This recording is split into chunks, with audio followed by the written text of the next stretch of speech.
হলুদ রঙের পাকা আম, ভাপাতে আজ মজে, মিষ্টির সাথে জাদুতে আজ খুশির এসছে বাজে। নমস্কার বন্ধুরা, আপনাদের খুব কাছের চ্যানেল কোনি যাবার রান্নাবান্নার তরফ থেকে আবারও স্বাগত। আশা করি আপনারা খুব ভালো আছেন। আজ আমরা এক নতুন রেসিপি নিয়ে আবার হাজির হয়েছি। আপনারা তো অনেক ধরনের ক্ষীর করে খেয়েছেন, আজ আমরা পাকা আম দিয়ে ক্ষীর ভাপা করে দেখাবো। এর মধ্যে অনেক ছোট ছোট ম্যাজিক আছে, সেই ম্যাজিকগুলি জানতে হলে ভিডিওটিতে শেষ পর্যন্ত আমাদের সাথে থাকুন। চলুন রান্নাটি শুরু করা যাক। আমি 1 কিলো আতপ চাল নিয়েছিলাম, ওভারনাইট ভিজিয়ে রেখেছি। ভিজিয়ে রেখে সকালবেলা এরকম জলটা ঝরিয়ে নিয়েছি। শুকনো হয়ে গেছে চালটা, পুরোপুরি শুকনো হয়নি, যাতে একটু আর্দ্রতা ভাবটা থাকে চালের মধ্যে। এখন আমি শিলে বেটে নেব। পাকা আমের ক্ষীর বাপার জন্য এখন আমি আমটা কেটে নেব। আমের খোসাটা এখন আমি ছাড়িয়ে নেব।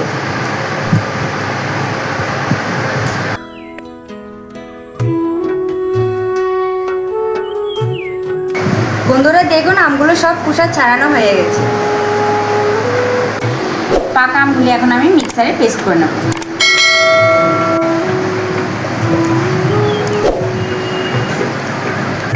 আমগুলো পেস্ট হয়ে গেছে। আমি দুধ ছানা করে নিয়েছি। এখানে অল্প নারকেল কোড়া আছে আর চিনি আছে, এখন আমি ছানার সাথে মিশিয়ে নিচ্ছি। এখানে অল্প আমি গুঁড়ো দুধ দিয়ে দিচ্ছি।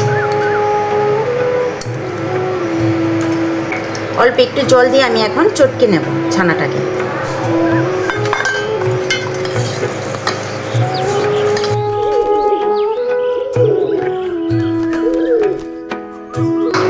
কড়াইয়ের মধ্যে ছানার মিশ্রণটা এখন আমি দিয়ে দিচ্ছি।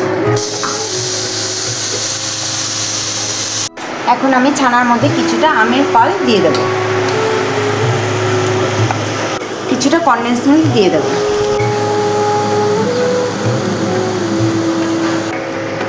কিছুটা এলাচের বীজ এখন আমি দিয়ে দেব।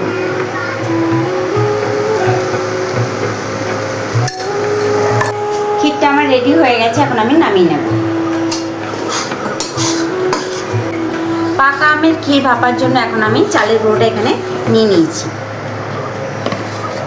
অল্প একটু আমি এখন নুন নিয়ে নেব, অল্প এলাচের গুঁড়ো নিয়ে নিচ্ছি। এখন ভালো করে এটা মিশিয়ে নেব। পাকা আমের পাল্টা দিয়ে এখন আমি চালের গুঁড়োগুলো মাখবো। পুরোটা নেব না, আমি পরিমাণ মতো নেব, লাগলে আমি পরে আবার নেব। 4 চামচ নিয়েছি, আমি এটা দিয়ে মেখে নেব, লাগলে আবার পরে নেব।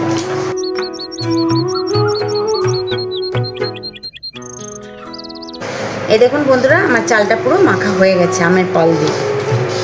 এভাবে ডলে ডলে মাখতে হবে। এরকম একটা নেট দিয়ে এটাকে আমি এখন চেলে নেব। এখন এর মধ্যে আমি নিয়ে নিচ্ছি নেটটার মধ্যে।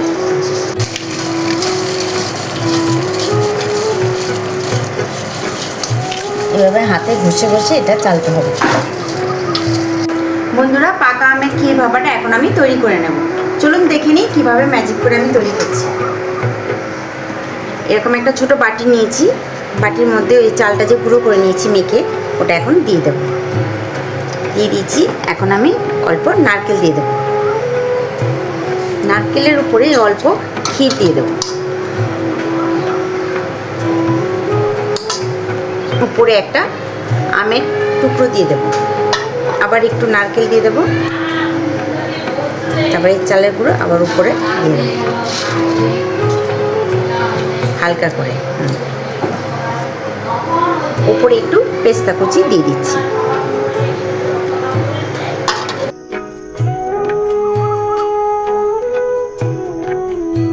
আমি এরকম একটা হাঁড়ি নিয়ে নিয়েছি, মিডিয়াম সাইজের হাঁড়ি। হাঁড়ির উপরে এরকম একটা ঢাকনা বসিয়ে দিয়েছি। ঢাকনাটার মাঝখানে একটা ফুটো আছে, যেহেতু চতুর্দিকে আমি আটা দিয়ে বন্ধ করে দিয়েছি, যাতে ভাপটা চতুর্দিক দিয়ে বেরিয়ে না যায়। আপনাদের কাছে যদি এরকম ঢাকনা না থাকে, তাহলে আপনারা একটা পাতলা কাপড় টাইট করে চতুর্দিকে বেঁধে নেবেন। আর উপরে ঢাকা দেওয়ার জন্য আটা দিয়ে চতুর্দিকে সমানভাবে একটা লেয়ার তৈরি করে নেবেন, যাতে ঢাকনা দিলে হাওয়াটা না বেরিয়ে যায়। এখন দেখুন, এটা আমি ভাপে দেবো। আপনারা এরকম একটা সুতির রুমাল বা কাপড় নিতে পারবেন, পাতলা, যেটা আপনাদের কাছে থাকে। আমার কাছে রুমাল আছে, আমি রুমাল নিয়েছি। এভাবে আমি নিয়ে নিলাম কাপড়টা। এখন এই দিয়ে দিচ্ছি, দিয়ে দিলাম উপর থেকে। এই বাটিটা ঢাকনাটা আমি তুলে নিচ্ছি। এই যে এখন এটা ঢাকা দিয়ে দেবো, তারপরে থালাটা দিয়ে আমি ঢাকা দিয়ে দেবো।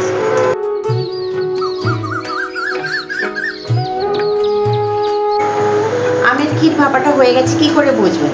দেখুন চতুর্দিক থেকে একটা ভাপ বেরোচ্ছে, তাতেই বোঝা যাচ্ছে এটা হয়ে গেছে।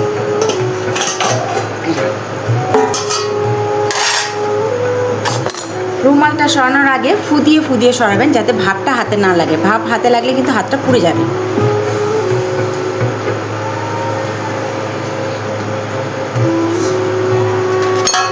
এই দেখুন কি সুন্দর হয়ে গেছে।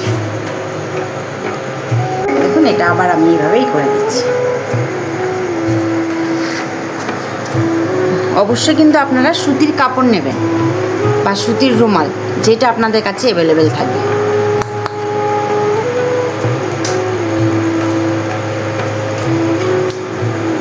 এখন আমি ঢেকে দিচ্ছি।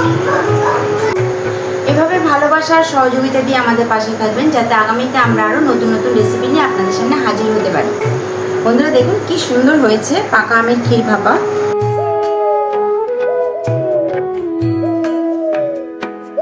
একটা আমি ভেঙে দেখাচ্ছি।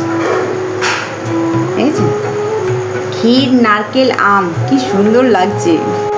পাকা আমের ক্ষীর ভাপার রেসিপিটি যদি আপনাদের ভালো লেগে থাকে অবশ্যই কমেন্ট করে জানাবেন, আর আপনাদের কাছের বন্ধুদেরকে অবশ্যই শেয়ার করবেন।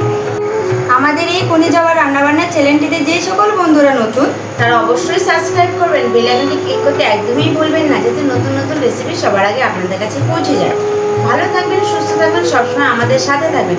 আজকের মতো পাকা আমের ক্ষীর ভাপার রেসিপিটি এখানেই শেষ করলাম। নমস্কার, টাটা। দেখুন বন্ধুরা কি সুন্দর, ভিতরে ক্ষীর আর আমি একদম ভরপুর। সুন্দর হয়েছে, খুব সুন্দর হয়েছে খেতে। কিন্তু আমের ফ্লেভারটা এত সুন্দর এসেছে বলার মতো না। খুব সুন্দর হয়েছে, একদম দারুণ কথায় অপূর্ব হয়েছে খেতে। এভাবে আপনারা বাড়িতে করে দেখবেন, বাড়ির ছোট থেকে বড় সকলে খুব ভালো লাগবে। এত ভালো হয়েছে বলে প্রকাশ করা যাবে না। আমি খেয়ে নিচ্ছি। টাটা। টাটা।